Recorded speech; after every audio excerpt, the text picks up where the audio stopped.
Head back to Joe Donlon at the Republican National Convention in Milwaukee. Yeah, Joe, some new polling data has good news for Donald Trump.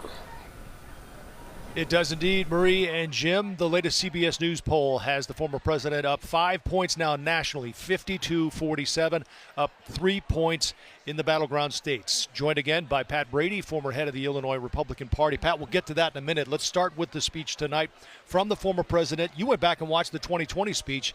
What are you expecting tonight? 2020 speech was actually pretty good. I'm not exactly sure what to expect. I'm hoping that it's a speech about unity. I hope it's forward-looking. I hope we're not talking about old grievances. I hope it's presidential. But I suspect there will be some digs in there from former President Trump to current President Biden. He can't help himself in a lot of respects, but I hope it's upbeat. The word is the shooting changed him.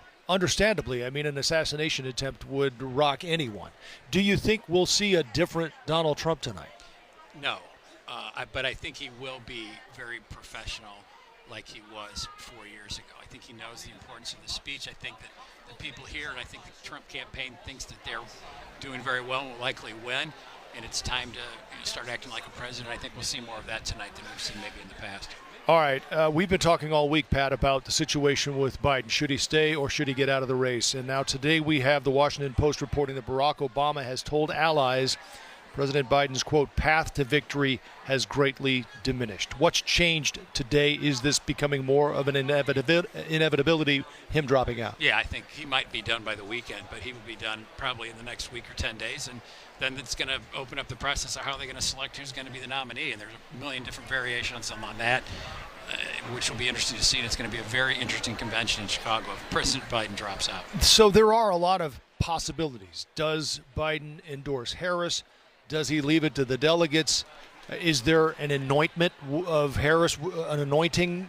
You know, how do you think this likely plays out? I think that there won't be an anointment because you saw here, and I think the Republicans probably did the Democrats a favor by going after Kamala Harris, Vice President Harris, on the immigration issue. They did. The voters don't want Biden 2.0. I think the Democrats, if they want to be successful, pick somebody that's somewhat unknown, run them hard for 8 or 9 weeks, and then hope they perform well. I think that's their best shot. All right. Pat Brady's back with us tonight at 10 o'clock after former President Trump's speech. A big night, the final night here at the Republican National Convention.